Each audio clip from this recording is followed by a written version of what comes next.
It's approaching 4 in the morning, Israel Standard Time. We've also got our live feeds out of Jerusalem and Tel Aviv as well. Our continuing coverage, we're going to go nonstop with this story. We do have Alon Burstein standing by. Normally, Alon, I check in with you off camera, but I'm going to just roll with it tonight. Can you hear me, and can I hear you? It's looking like we, in fact, cannot hear you. I believe we can hear you now, Alon. Hey, how's it going? All right. So, you and I have talked. Your guess is as good as mine. How many times we've done segments on this? Hundreds. Let's just say hundreds. Hundreds. Would you say this is one of the bigger news days in the past 2 years, if not the biggest?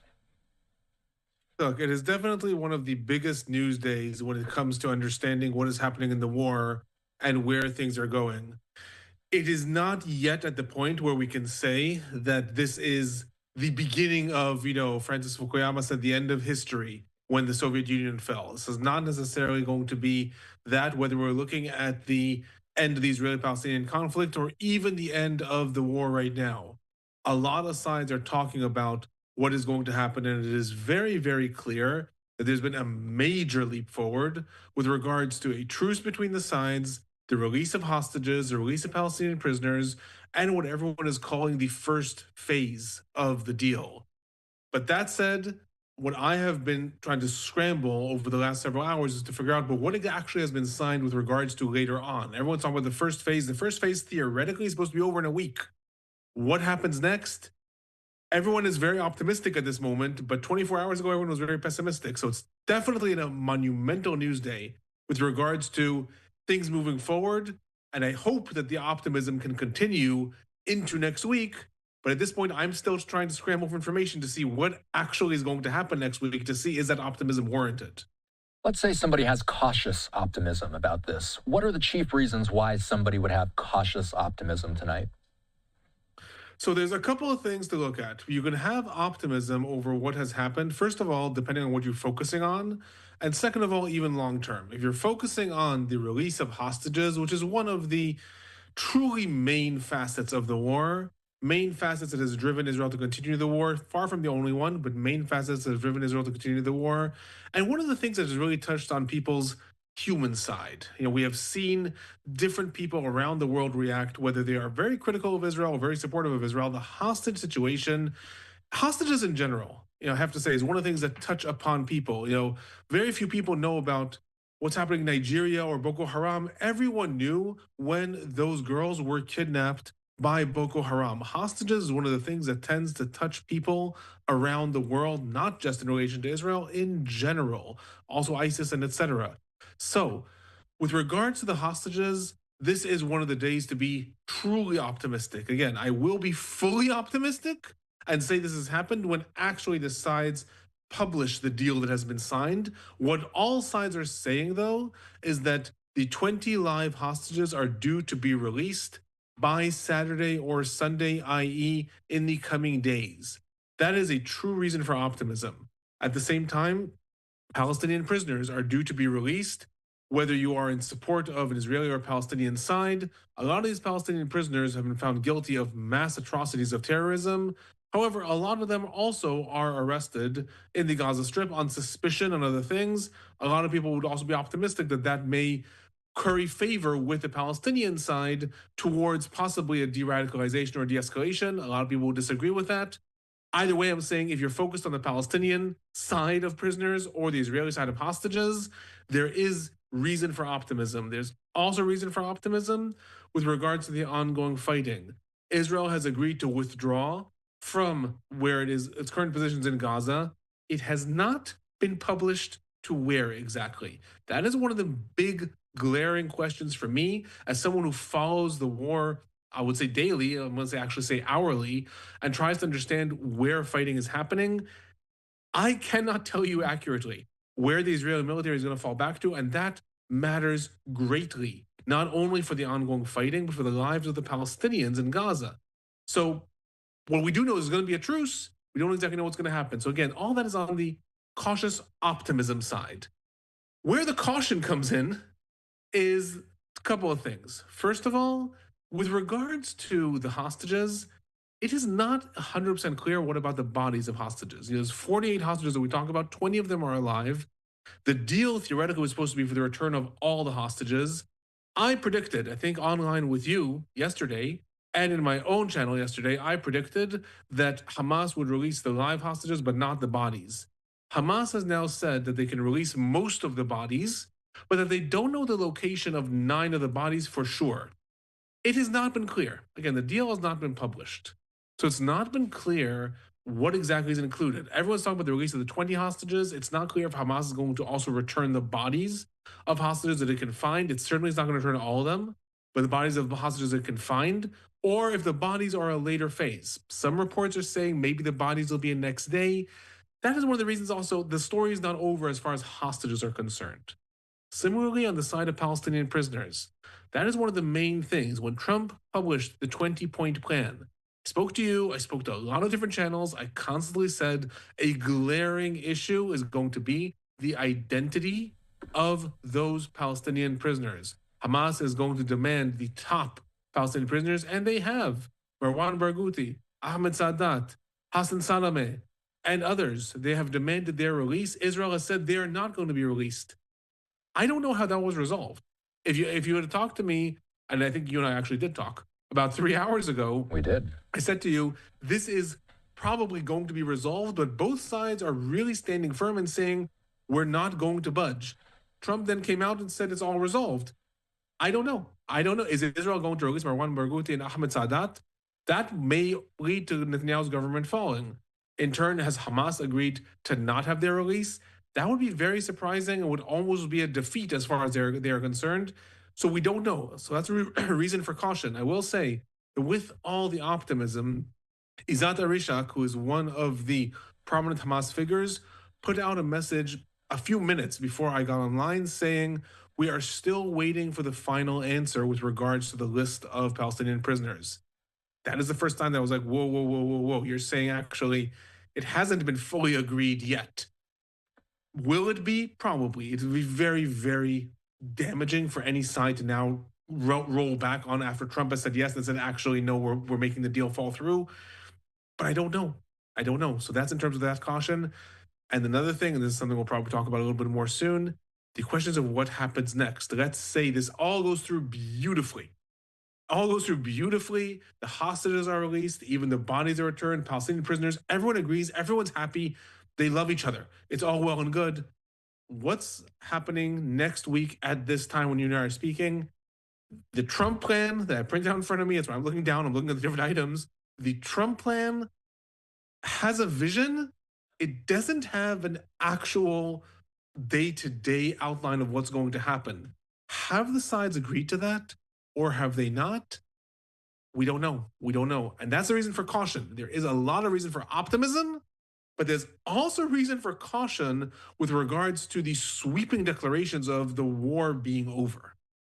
So we've been showing this post from Jennifer Griffin. She's Fox News's Pentagon correspondent. She says at least 2,000 Palestinian prisoners are to reportedly get released in exchange for 20 living hostages, according to Israeli and Palestinian sources. Release is expected Monday. Agreement reached in Egypt, she says. Clarify something. A lot of our audience has this question. Why is one number so much bigger than the other? Why is it 20 hostages for 2,000 prisoners?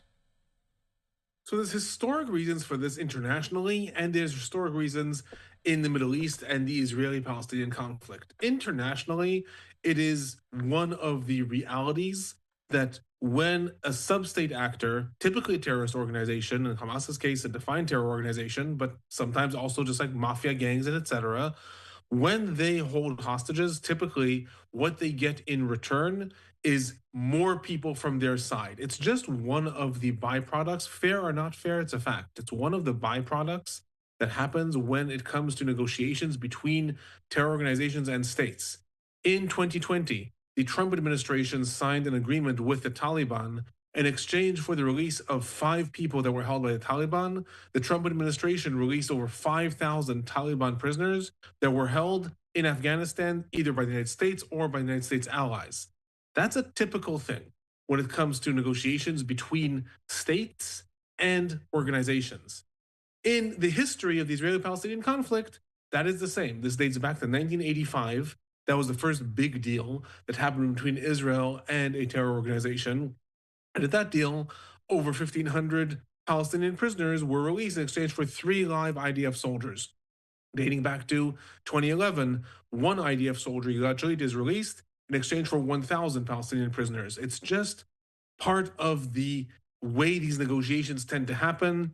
There's a lot of studies that are done about this sociologically, historically, psychologically, politically, militarily, et cetera, which, anyone taking my class and any of my students are watching know that I can go on and on about. But if I'm just going to say factually, that just happens. That's just the way the quote unquote game tends to be played.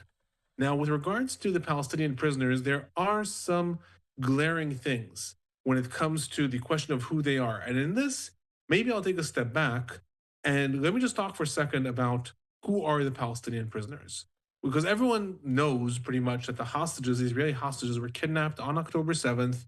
A lot of them were IDF soldiers. Most of them were civilians. A lot of them, again, those that are now in captivity are all the living ones are men, but it was also elderly women and children who were kidnapped. But who are the Palestinian prisoners? What do we mean when we talk about Palestinian prisoners? Palestinian prisoners are those Palestinians that either are from the West Bank or from the Gaza Strip that have been arrested by the Israeli military. And that is an important distinction. They're not arrested by the Israeli police force. They are not Israeli citizens. They are arrested by the Israeli military. And that is very important because Hamas has asked for other prisoners, Palestinian Arabs who have Israeli citizenship, to be released. And Israel said, no, they are citizens. They're not part of the game. Palestinian prisoners are those actors from the West Bank or the Gaza Strip. And the range of the crimes that they are charged with vary greatly.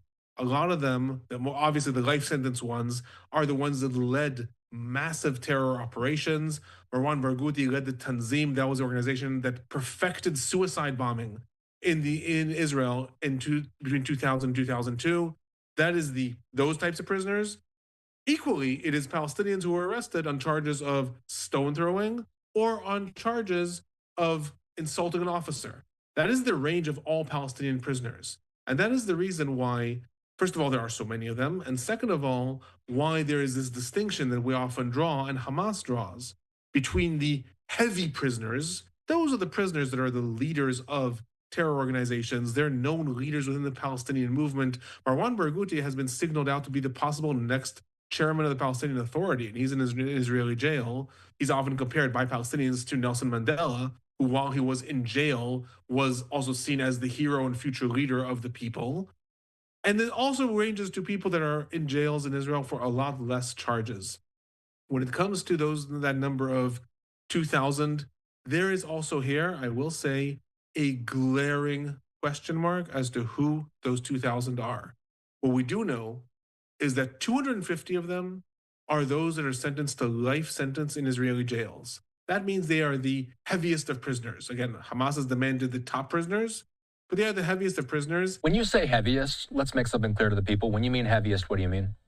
So yeah, sorry, that's a concept that's used both in Hebrew and in Arabic to mean the most prestigious. The ones that are seen, everyone knows. You ask anyone in Israel or the Palestinian territories, who is Marwan Barghouti, they all know. In one side, he's seen as a hero, in another side, he's seen as a terrorist. Everyone knows. He's a big name. Most of the people, 2,000 people who are released from Israeli jails, no one knows who they are. They are people, obviously, they're important to their families, but other than that, they're not leaders. Marwan Barghouti, in turn, Ahmed Sadat, is not different than when Yahya Sinwar. He was released from an Israeli jail in 2011, and there is a reason that there were famous pictures of him being released as opposed to the other 1,000 people, because he was a big name. He was a heavy person. That's what it means, to be someone who's prestigious. And by the way, that's the person who ended up being the internal Hamas leader, for anybody who doesn't follow this stuff closely. Yes, I will say, Yahya Sinwar, sorry, my brain is racing today. You're absolutely right to slow me down. Yahya Sinwar was the leader of the Hamas movement, the orchestrator of the October 7th attack, and he was released in a deal for an Israeli hostage in 2011.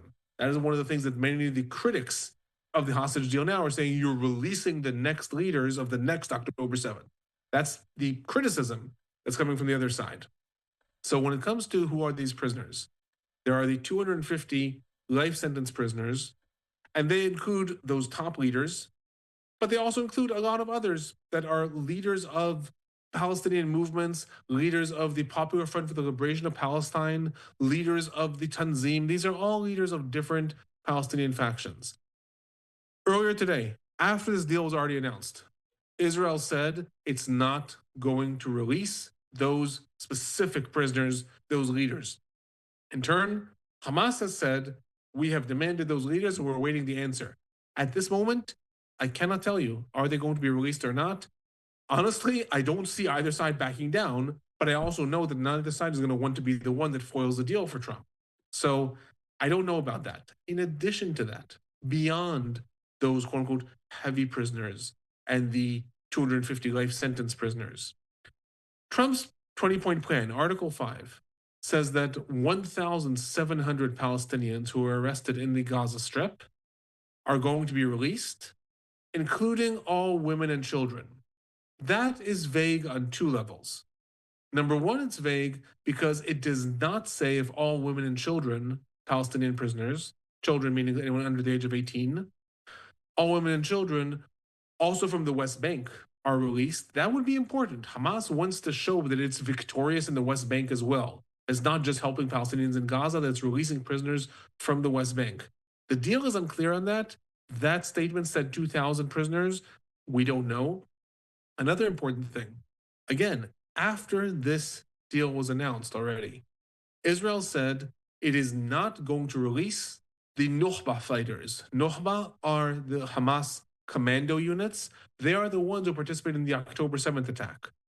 It is not mathematically possible for Israel to release 1,700 prisoners from Gaza and not release the Nukhba fighters. There simply are not that many Palestinian prisoners from Gaza that do not include the Nukhba fighters. So possibly Israel is fudging the truth, I'll say it that way, not saying what's going to happen because of fears of disruption within its government, or possibly that deal has been changed and 2,000 prisoners do not include prisoners from Gaza alone. But something there is not worked out yet as far as all the publications, and I've been following Arab publications, Palestinian publications, Israeli publications, and international ones. Everyone's saying something different, but no one is giving an accurate estimate as to how this happens. We're seeing blasts in Gaza right now. We can talk about that in a minute. Yep. And the reason why I keep on harping on this, I know for a lot of our viewers, it could seem like, okay, but these are technicalities that will be worked out. The issue of Palestinian prisoners to Hamas and to the Palestinian population is as grave as the issue of Israeli hostages to Israel or to the United States and to US President Trump. I know some people don't like that equivalency. It sometimes seems like you're making a moral equivalency between people who are arrested for terrorism and hostages. I'm not trying to make that equivalency. I'm saying as far as public sentiment is concerned, the idea of leaving important Palestinian prisoners behind touches upon Hamas and a lot of the Palestinian public, and as much as it would be leaving an Israeli hostage behind. So the issue of who is released matters greatly, and honestly, it's one of the things I'm concerned about is I'm not seeing that that's been worked out fully yet. Let's talk about the blasts. Just yesterday, we were talking about the idea of sometimes, and Hal was on right before you, and he said this is common with every war. People, belligerents, they will get their last shot in before a potential deal is made. Is that what we're seeing more than likely, Alon? I honestly will say we're not seeing that yet. If, according to some reports, and there's conflicting reports about what the exact timetable is, something is due to happen tomorrow at 12 noon Cairo time. There's different reports on what that is. Some reports are saying that's when the sides are going to get together to sign this. And some reports are saying, no. They've already agreed in principle. That's when the ceasefire takes effect. So those are two very different reports. But regardless, whenever it happens, when the ceasefire takes effect, that's when you're going to see the last blasts. I cannot overemphasize this. In fact, I was talking to friends and my wife and colleagues moments ago, and I said, I guarantee you that if the ceasefire starts tomorrow at 12, between 11:30 a.m. and 12:30 p.m. Cairo time, you are going to see at least 3 to 5 rockets fired from Gaza towards Israel. Why?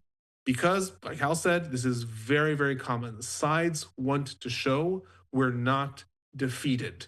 Both sides will always want to show we're not defeated. In Israel, one of the famous examples of this happened in 2006 when there was an agreement that was made between Israel and Hezbollah the previous time that Israel invaded Lebanon. And when the deal was going to take effect 48 hours, Israel launched a massive operation to take over another town in Lebanon. This came under heavy criticism in Israel. Why are you doing this when you know that the war ends in 48 hours? But it was in order to get that last shot when we had the previous truce agreements. When the first truce agreement happened between Israel and Hamas in November of 2023, the agreement went into effect at midnight, and at exactly 12:07, 7 minutes after that, the Palestinian Islamic Jihad fired one more rocket. And that's a way to say, we are still alive. And guess what? You're not going to retaliate because then you will appear that you are escalating. So, very likely we'll see that. And the reason why I'm emphasizing all this is because right now we are seemingly still 12 hours, give or take, away from that deadline. So, these are not even the final blasts yet. These are not even that last accord. We're going to see that at the very last minute. What we're seeing very likely is almost ironically ongoing fighting. There was a report that came out just an hour ago that said now there's silence. We're seeing more of them now. Now there's silence in Gaza City, but half an hour ago, the Israeli military detonated another building there. Fighting is ongoing. It's ongoing while these negotiations are happening until the sides agree that a truce is in effect. There is also that impetus to still show that you're alive. But even more than that, there's this reality on the ground. You have Israeli soldiers still in Palestinian towns that are going neighborhood to neighborhood, city by city, street by street. And you have Palestinian operatives from Hamas, Palestinian Islamic Jihad, and others that are in the next door street over. They're going to be fighting each other until they are given the moment they're given orders to stop. So, regardless of a need for a final showdown, it's unfortunately just a reality of ongoing fighting in Gaza. So we got this in. And by the way, I'll just mention that we continue to scour social media for any and all reaction from any of the relevant accounts, any of the leaders across the world. This was one thing that we saw from, yes, this is from Netanyahu's office. They sent this out on Twitter. They say Prime Minister Benjamin Netanyahu just spoke with U.S. President Donald Trump. The two held a very emotional and warm conversation, congratulating each other on the historic achievement of signing the agreement for the release of all the hostages. The Prime Minister thanked President Trump for all his efforts and for his global leadership. President Trump congratulated the Prime Minister for his determined leadership in the actions that he led. The two agreed to continue their close cooperation. And this is the last part I want to ask you about, Alon. In addition, the Prime Minister invited President Trump to address the Knesset. Explain to our American and largely international audience what the significance of being invited to address the Knesset is. So I'll start from saying that the Knesset is Israel's parliament. The Israeli government does not have an upper house and lower house, so there's no Senate and Congress. There's just the Knesset, just parliament. So when you are invited publicly to address the Knesset, usually that's a very, very monumental event. That means it's not only a state visit where you come and meet the state leaders, the prime minister, the president, that is sort of ceremonial role, the leader of the opposition, but that means that all of parliament, which is in essence all of the country's representatives, are essentially required to come to parliament and listen to you. It is a major forum. Israel's a small country. When a big event happens in the capital, like a leader coming to the parliament, that is going to be something that essentially shuts down the country, that essentially gets everyone, 100% of the country will be listening to what the US president is saying. Historically, there's been a series of different leaders that have been invited to speak in the Knesset, but not everyone. Not everyone is invited. It's not as though whenever a leader comes to Israel, they automatically speak at the Knesset. It is considered an honor. It's not something that's just taken for granted as part of a state visit. And it is considered something where you are invited by the country to come and address the country. It's not that you're now going to have a press conference. You are addressing the nation. It's almost tantamount to a State of the Union, but it's actually done by a foreign leader. So that is very significant. With that, I'll say officially, an invitation has to be extended. And thus, that message was put out that Prime Minister Netanyahu invited President Trump. I would argue that the trajectory there was reversed. All day, the White House was saying Trump is considering going to the Middle East. Trump is considering going to Israel. Trump is considering going to meet the hostages that are released. And then the Israeli prime minister put out a message hours later saying, I've invited Trump to come speak in the Knesset. I'm not saying that what Netanyahu said is not genuine, but I'm saying that the idea that Trump wants to be there standing on the Knesset and be the one to usher in this new era of no more living hostages in Gaza, this possibly new era of an end to the war, and possibly new era, as far as Trump is seeing it, as even a regional peace between Israel and the Palestinians. Trump wants to be the one at the front stage. It's not different than when he was handed that note, very famously by now, by Secretary of State Rubio, and said, you want to be the one to announce the deal, so go approve the message now. Make sure you're the first one to announce it. Similarly, this is what Trump is coming to do. I'm not saying that he shouldn't have that stage or should have that stage. I'm saying that's how this was orchestrated. Whether Netanyahu is interested in this or not, honestly, I don't think that Netanyahu knows how his government is going to survive at this point. It very, very, very much depends on what happens next week at this time. Everyone in government, also the most extreme right-wing leaders in Israel's government, are in favor of bringing the hostages home. Whether they are or they aren't at their heart, no one could survive politically if they would not say they were in favor of that. The question of what happens next and at what cost, that's what they always say. We're all in favor of returning the hostages, but at what cost? If the cost is that Hamas continues to govern Gaza, then we're not. Then we have to keep fighting. That's the question. So Netanyahu's government is going to survive till Sunday. What happens after that? That's concerning him much more than if Trump comes to speak at the Knesset or not at this point. So Alon, speaking of hostages and speaking of Hostage Square, we are getting a live feed from Hostage Square in Tel Aviv. Just a moment ago, we were hearing from, and it looked like this roving camera was going around and interviewing people. The time, Israel Standard Time, approaching 4:30 in the morning. Talk to us, Alon, if you can, about, and you know what, I'm also just going to say that I believe we were rolling on one of these families that just spoke moments ago.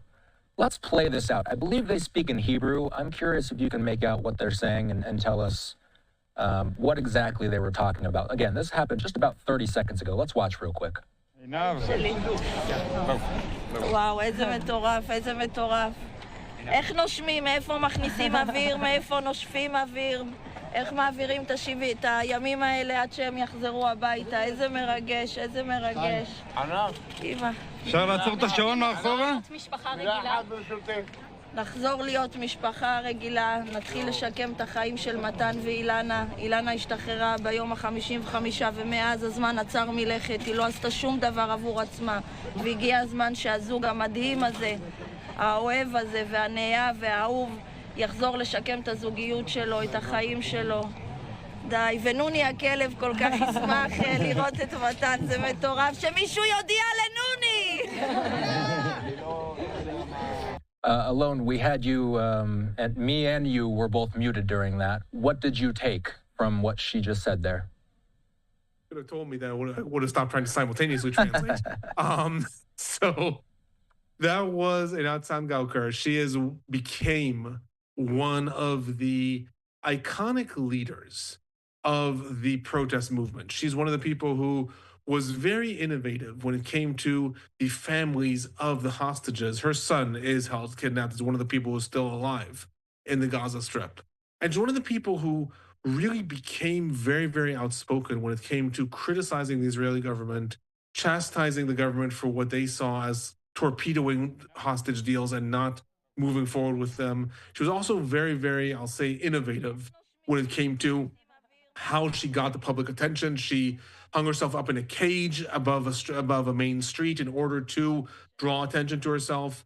And thus, her relief right now in Israel is one of the bigger, iconic, symbolic moments when it comes to looking at the families of hostages. She's basically talking here about the relief. She says, we have not been able to breathe this entire time. 2 years we have been here, and we've not been able to breathe. There's a clock behind her that is counting the minutes of how long people have been in captivity. She says this clock has become our life. And who she is hugging, I'm not sure if it's the sister of the hostage or the girlfriend of the hostage, but she was talking about the girlfriend of her son's girlfriend, and saying, for her and for us, 2 years time has stopped, and all we are hoping for is a moment where we can go back to just being a family again, not being the public stage face of the hostage movement, and instead being a family and rebuild our lives together. That is what she was talking about. She gave a different interview earlier today, I'll say, where she was saying, with all of the things that we have done over the past 2 years, and she has come to the stage, she's spoken at the White House, she's spoken, I believe, even at the United Nations, at the EU. So with all the things we have done, we haven't actually given any thought. What happens when he comes home? How do you take someone back who's been held for 2 years in tunnels? All we are focused on is the fact that he needs to get out. And now we are thinking, oh God, how do we take him back? And that, for me, was an interesting moment of, she's become someone who anyone who follows the war knows that face and knows her as always speaking impassioned and confident. And it was one of the first moments of almost like breaking, of being like, oh my God, my son's coming home. What do I do? Who am I getting back even, right? Now, who knows what these people have been through? So it's been a very iconic moment to see her in this change in the Israeli public, I'd say, in the last several hours. And by the way, we expect that when the hostage exchange occurs, it's usually the Red Cross that carries out the transportation, if you will. I was speaking with the Red Cross a week ago about the potential of this happening sometime soon. They say the way it goes is pretty much at the last moment they get word from both of the sides about where exactly to meet the hostages. They drive them through Gaza. Of course, we saw it live back in November of 2023 when it was a motorcade of Red Cross vehicles that made their way down into Egypt. Very, very possible that we'll see something similar here in the coming days. Hey, I got to play something for you really quick, Alon. It looks like President Trump just got done with an interview on Fox News. Sean Hannity asking him about this deal. Here's a little bit of it. We just have a quick little clip. Let's play this out. All right, joining us now live on the phone is the President of the United States, Donald J. Trump. Mr. President, wow. If you would have asked me 2 years ago yesterday if this was possible, I would have bet everything I had no. Congratulations, sir. Can you give us more of the details? Well, thank you very much, Sean. It's a great honor to be involved in it. We had some tremendous help, as you know, with everybody from Steve Witkoff and Jared Kushner and Marco, and we had everybody. JD, the whole group was just amazing, and the military was, as you know, very instrumental in getting this done. We have a great military with great leadership. The whole world came together, to be honest. So many countries that you wouldn't have even thought of it. They came together. The world has come together around this deal. Okay, that's what we have of the conversation. It was a short clip, but I wanted to make sure we played out what we did have, Alon. Back out to us live here. We're starting to see images, by the way. This is live. Hostage Square. We're getting some visuals in. You know what? Let's pull up the audio on this. I'm curious what we can hear.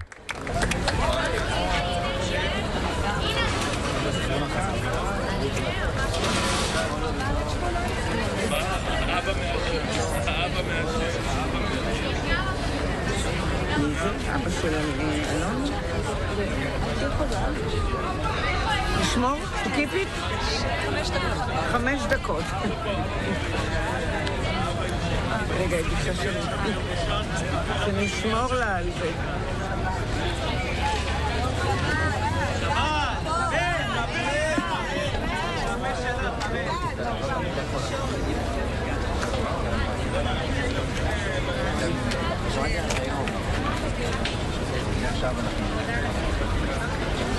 So we understand that there's more interviews taking place in Hostage Square right now. Let's listen. ומתרגש לזה באותו זמן אני אגיד לך מה יהיה, תהיה משוחרר, נשית מהכלא הזה שנקרא לחייך אבל. אני שמח שיצאתי, אבל חברים שלי שם. כל רגע שאני מדמיין את השנייה הזאת של היום שאחרי, שהחטופים יהיו בבית ושהחיילים יחזרו הביתה, אני מתמלא בצמרמורת מכף רגל ועד ראש, ואני לא מצליח אפילו לתאר לעצמי עד כמה אושר אנחנו נוכל לחוות כעם סוף סוף. כעם, באמת נוכל לקום מזה, לתת מקום גם לכל האנשים שנפלו ונרצחו בנובה, לתת להם את המקום שמגיע להם, וכעם כולם ביחד נקום מהשבר והפצע הזה, ובאמת אין מתרגש ממני. לא הצלחתם להרגיש את האושר הזה עד עכשיו אם לא? לא. עם עצם בגרון כל הזמן, עם עצם בגרון שלא עוזבת. אין אושר אמיתי. אין אושר אמיתי כרגע. זה הנאות קטנות, אבל לא משהו גדול ושלם כמו שכל כך ייחלנו מה-7 באוקטובר. זה מטורף להיות גם בצד השני פתאום. נכון. בצד שכל כך מחכה להם, כל כך... ממש. וואו, משתוקק לרגע הזה שהם יגיעו, ואני מבין את כולכם, אני רואה את כולכם, ואני רואה כמה אתם מחכים להם, ואנחנו אוהבים אתכם כל כך. תודה רבה רבה רבה לכל מי שפה. תודה. You know, Alon, I didn't anticipate to have you play translator here tonight, but here we are. Can you give us a gist of what we just listened to? So these are 3 people who were released from captivity. These are 3 hostages. Elia Cohen, I think was, couldn't quite tell, who were released from captivity in the different hostage deals. I think all of them were released actually in the deal of 2025. And they are talking about that feeling of the rest of the hostages coming home. You know, all of them were saying that, first of all, we have never been able to fully be free. We have come home, but we have not been free.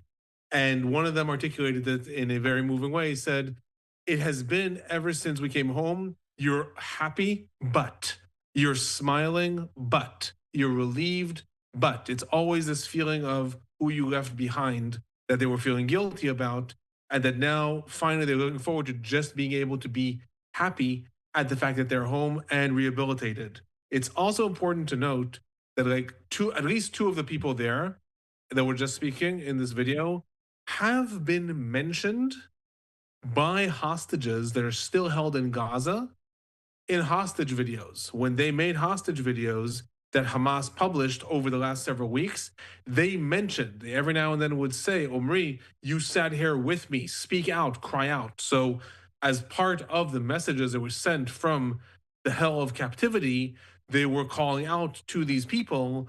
And, you know, obviously that would play on anyone's emotions. And what they were talking about is the ability to come out again and breathe again and be rehabilitated or start the rehabilitation process. And one of them was also talking about, I think a few of these people were kidnapped from the Nova Music Festival, and they were talking about that desire to go back to Nova and to remember that it was about the music, that moment that turned into hell. Once everyone is out, they'll be able to go back. One thing that I'll say that is an important anecdote that one of them said, which is we're waiting for the hostages and the soldiers to come home. And that is one of the things that's going to become a very important political issue with regards to the future of the war, but also a politically divisive issue in Israel. If the hostages are brought home, do the IDF soldiers, does the Israeli military continue to fight Hamas, or do you live to fight another day and pull back? And they're saying they want the war to end, but obviously there are other elements going to be in Israel and in the Israeli government who want the fight against Hamas to continue. So that is also one of the interesting things, that for the moment, everyone is on the same side, but that such a statement of, and when do the soldiers come home, is going to become politically divisive, I would say, within the next couple of days already. So before we started listening into some of and we do prioritize live coverage, so anytime we do hear anything coming from Hostage Square, we will do our best to tune into it while it's happening. But before, we had just played President Trump's, the beginning of his interview with Sean Hannity. Your takeaways from the little we did hear from President Trump? So there's two things I'll say. One relates to the piece that we heard, and that is that Trump was giving a lot of credit to the people around. In that piece, he was talking more about the American side. Talked about Steve Witkoff, obviously one of the heroes and architects of these deals. Jared Kushner, also, he wasn't a major part in the previous rounds of negotiations, but certainly he was a major player here. Trump also talked about the military. I'm not sure what the U.S. military specifically had the part it played here, but he talked about a lot of different actors. But when he was talking about the other actors that were involved, it reminded me of something that was very glaring in that post that he initially put out on Truth Social when it came to announcing the deal. And there he said, and this was very interesting, that this is a great day for everyone, and everyone was treated fairly. It's a great day for the Arab world, the Muslim world, and Israel. That may seem okay, he's mentioning everyone. The order there, I think, is important. Historically, the United States has been very, very adamant that it sees itself as Israel's ally in the Middle East. And parlaying off of that, maybe negotiating with Saudi Arabia, negotiating with the different Gulf countries, its relationship with Egypt, its relationship with Syria. But Israel was always placed symbolically and de facto first. One of the things that have happened in the last month, and that relates very much to how this deal came about. We spoke about this yesterday, you and I, when it came to the attack that Israel carried on Qatar, the fact that now Trump has pledged to Qatar a defense alliance that's much stronger than the alliance with Israel. I don't think it's a coincidence that Trump said this was great for the Arab world, the Muslim world, and Israel. I think Trump is showing that he's still somewhat disappointed with the fact that Israel carried out that attack on Qatar. He didn't want this to go that way. It's one of the reasons that he has pretty much compelled Israel into going down this path. And when he was talking about everyone who participated, again, we only heard a snippet there, but Netanyahu and Israel were not mentioned as the people who are the heroes of this deal. And that is important. A lot of symbolic things that Trump has done over the last several weeks. When it came to developing the 20-point plan, he met with a series of Arab and Muslim leaders from Egypt to Jordan to Turkey to Qatar to United Arab Emirates to Pakistan to Indonesia before he met with Israel. That's not been done in the war. Previously, under the Biden administration and previously under the Trump administration, the United States would meet with Israel, formulate what is their plan, and then present it to the quote-unquote Arab side. Trump broke that. He broke that mold. It's one of the things that made us get to this deal very likely. He broke that mold and made it be, no, I'm actually coming in and saying, I can be also on the side of hearing what's good for the Arab side and then go talk to Israel and bring Israel into accepting this. And I think that that's very important when it comes to Trump's relationship to who is doing what, and how are we thanking the different negotiators in this, and the fact that Turkey also was invited to take part in negotiations today. That was also something that Trump was almost throwing Turkey a bone. You don't need Turkey to join the negotiations half an hour before they're signed. If Turkey's joining, that's a way to say we want to give you the credit that you were also there at the end. All this is being done, and I think it somewhat reflects Trump's still anger over the fact that he doesn't feel that attack, he felt that Israel carried on Qatar was an insult. He said that. And he felt that he now has to sort of rein Israel in when it comes to how the war is being run. A second thing, sorry, I know I'm going on, but a second thing that was not said in that interview that we heard, but I did read while we were listening to other things, I did read a little bit more about what he said in the interview. He said something very interesting. He said that the hostages are expected to return by Monday. That gives us something. There's been all kinds of reports that the hostages will be released on Saturday or Sunday. It's supposed to be 72 hours when this deal is signed. But again, I don't know if that's at 12 noon in Egypt tomorrow or if it's already been signed. He said by Monday. He also said living and dead hostages. He didn't say all, but that does mean that the return of the bodies of hostages is expected, at least some of them, as part of this initial framework as well. And that's important because, like I said at the beginning when we started talking, that's a bit of a question mark about the bodies, the remains of the hostages. So, looking ahead here, we know that there's been an agreement on phase one, but as you and I have discussed at length, there are still a whole lot of question marks as to how the remainder of the 20-point plan gets worked out. What are your chief questions going forward? So one of the interesting things, and I'll say it's actually one of the unique things about the 20-point plan as opposed to the other plans and truces and agreements, is that the 20-point plan is actually not divided into phases. Every one of the previous plans had phase one that lasts, usually was 6 weeks, during which time there was negotiations that leads to phase two that lasts another 6 weeks, and then they'll negotiate phase three. And we never made it past phase one ever. Trump's plan actually is not divided. Everyone's talking about the first phase. Trump also talking about the first phase. There's no clear division in the plan as to when one phase ends and one phase begins. The plan says that hostages will be released within 72 hours and Israel will withdraw to a certain line. That line, according to what we've heard, has been renegotiated and is further away from Palestinian cities, more towards what Hamas wanted than what Israel wanted. That's rumors. We don't have the exact line yet. It says this will be as part of a larger operation of Hamas disarming, Israel withdrawing and handing over territory to a new international stabilization force. That force is supposed to be made up of Arab actors and American actors. It's also going to then train Palestinian police. There's going to be a board of peace led by Trump and with some position for Tony Blair. There's then going to be reforms in the Palestinian Authority. And all this is happening as the Israeli military withdraws and Gaza is rebuilt. The plan does not lay out phases. It does not say at what point does the Israeli military need to withdraw beyond this initial first withdrawal for the return of hostages. Does that happen within a week, a month, 2 months? Previous deal said 6 weeks. The plan does not say that at all. At what point, you and I spoke about the fact that it says that the Israeli military will hand over territory that is terror-free, free of terrorism, to this international stabilization force.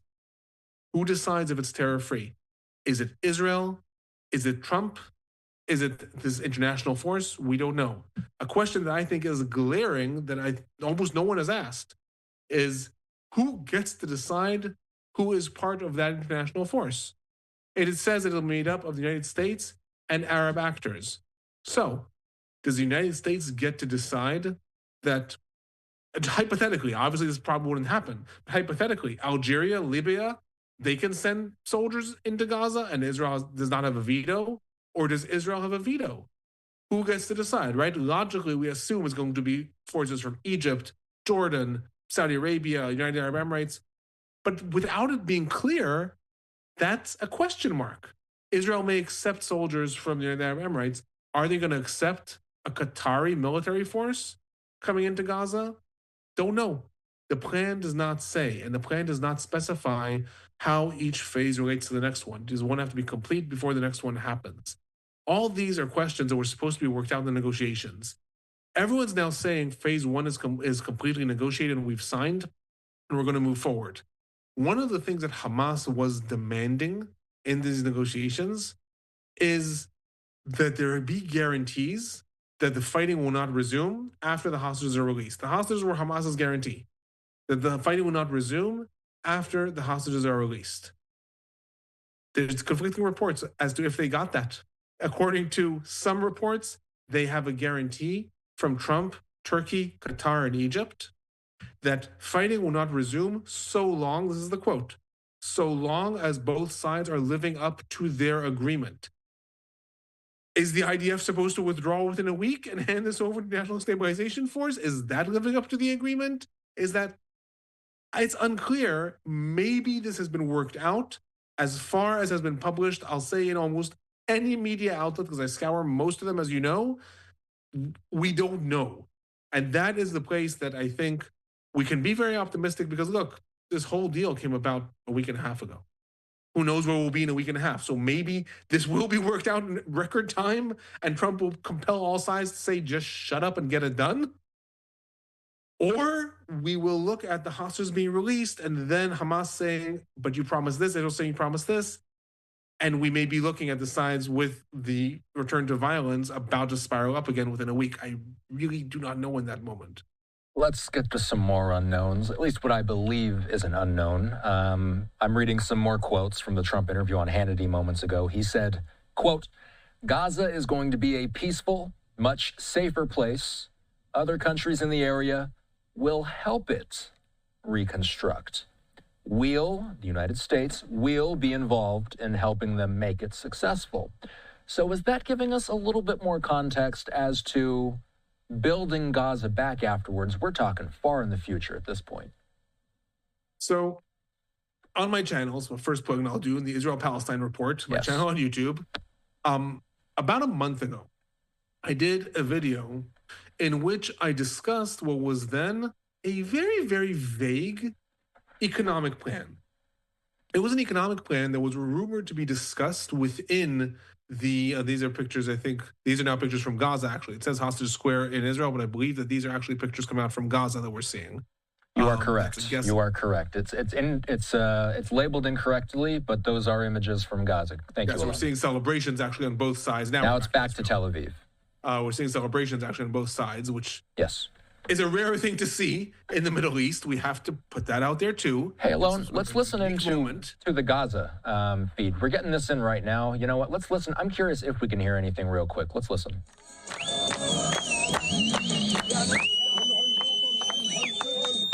طبعا الحمد لله على وقف اطلاق النار ووقف شلال الدماء والقتل، وطبعا مش انا بس لحالي فرحان، كل قطاع غزه فرحان، بل كل الشعب العربي كل العالم فرحان بوقف اطلاق النار ووقف شلال الدماء. كل الشكر والحب للي وافقوا معنا ووقفوا معنا.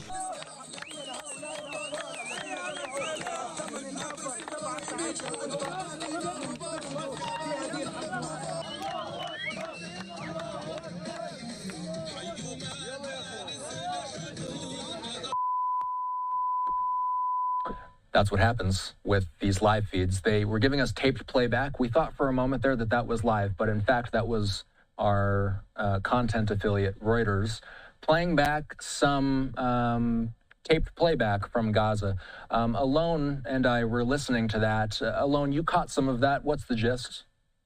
So it's the same type of celebrations. I will say that my Arabic is not as sharp as my Hebrew, so could not catch every word with the pace that he was talking, but it's the same type of celebrations. And one of the things he was talking about is that this war has engulfed everywhere. It has engulfed all the regions of Gaza. He was talking about the entire Arab world has been involved in this. And he was also praising and thanking the entire Arab world. And he thanked Trump also in bringing about an end to what he was calling the war that took over the Arab world. So that is really the sentiment in the street in Gaza.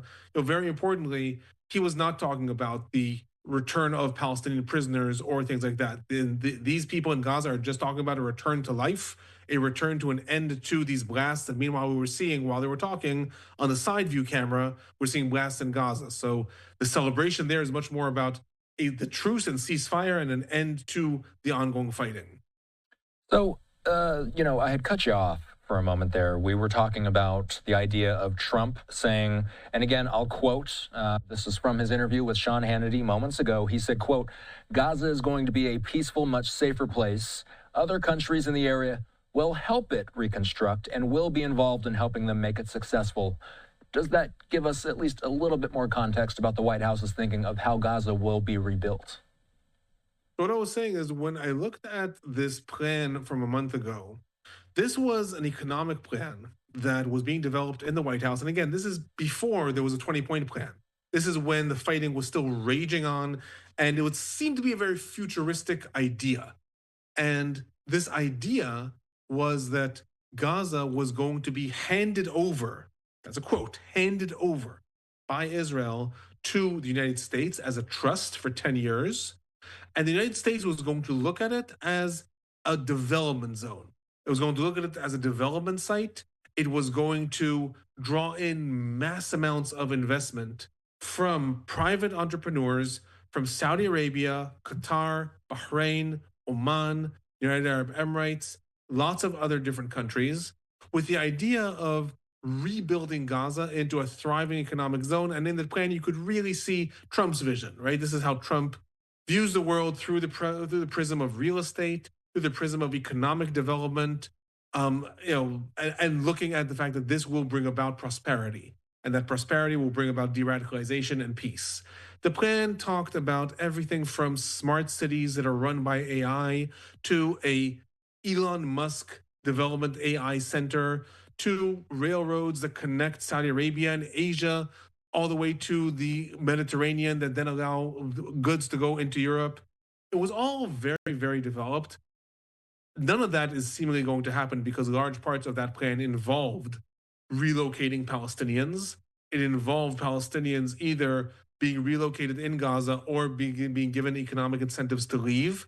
The 20-point plan explicitly says that no Palestinian is going to be forced to leave Gaza, that anyone who leaves will be allowed to return, and that Gaza will be developed for the Gazans. So the way the plan is developed now, it's not the implementation of that economic plan, but the thinking behind it, the idea that the way forward in the future is not necessarily through emphasizing a political resolution of a two-state solution. Well, the plan talks about the two-state solution, talks about Palestinian state in two sentences as a future aspiration, but instead looking at the economic development of the region, looking at rebuilding through international investment, and looking at through rebuilding and investing in the prosperity of the region as a way towards fomenting de-radicalization and getting people to see the merits of a peaceful coexistence is something that has existed always in the way Trump views conflict. This between Armenia and Azerbaijan, the way he resolved that conflict is promising both of them economic deals with the United States. The way he looked at India and Pakistan, the way he looks at most of these things is give people enough economic incentive and chances are you can de-escalate the fighting. Will that work in Gaza? There's more question marks as to if that'll work because none of those other conflicts, while they all involve ethnic conflict, none of them involve a state and then in turn a people who are demanding to separate and become a different state. So that's a very different type of conflict when it comes to a fight over territory and actual recognition. So a lot of people, a lot of Palestinians, when Trump started to propose his visions of prosperity leading to peace already in 2020 in his vision for peace, Palestinians were very critical of it. Now with what has happened to Gaza and the extent of ruin that has happened and the devastation of people's lives, it's going to take a few generations before the people of Gaza are able to get over what has happened, if one can ever get over such a thing that has happened in the Gaza Strip. Possibly now the sentiment will be different and there will be more openness to the idea of economic investment in order to rebuild. But the fact that Trump is likely viewing this, or I'll say this, I don't have any evidence to say that he's viewing this instead of a political resolution, instead of a two-state solution. But I'll say that in the 20-point plan, there is a lot more discussed about the economic redevelopment of Gaza than there is about a political resolution and self-determination of the Palestinian people. Possibly that'll work in the short term because the people there just need some respite and just need some rebuilding and some mechanism of survival, and that requires massive investments internationally. But long term, it has been proven that that doesn't resolve the conflict. So I think that that will go a very, very large step forward with regards to de-escalating the situation. But long term, the political situation is going to have to be resolved one way or another. Again, if it's not two states, maybe it's one state. But it's going to have to be resolved. The limbo state that Gaza has been in has proven to not be sustainable, I would say, even if it would undergo massive economic growth. Alon, we thank you so much for joining us for the full hour here. We want to mention before you go that you are the host of the Israel-Palestine Report. Go subscribe to Alon if you want more analysis like you've seen tonight. He does this stuff on a regular basis. Anything you want to say about the channel or anything you want to say about tonight's happenings before we let you go? So what I'll say about the channel is I upload my summaries there and all these interviews and other interviews that I do with other channels. You can find them all there. And really what I try to do is just bring the most accurate news that I can get on the ground. I also do special theme shows. So if there's a specific theme, like the humanitarian situation or things like that, often I hear from comments and I try to do that. What I'll say with regards to what is happening tonight. This is definitely a historic moment. We're almost 2 years to the day to the launching of the war. It is definitely a historic moment, but it is very important that people also note the specific nuanced details. The fact that the plan is being presented right now as peace in the Middle East and we're all moving forward, it could lead to that. But for the people that have been engaged in bitter, ethnic, nationalistic, racial, religious conflict, the small details about the identity of who's released, the stage who's released, what lines people withdraw, can make or break if you continue to fight or not. So be optimistic, but pay attention to how things are developing. That's my advice to how to read this current situation. And you can go subscribe to the Israel-Palestine Report on YouTube. You can look up Dr. Alon Burstein as well. Alon, have a good night. Have a good night. Thank you, Austin.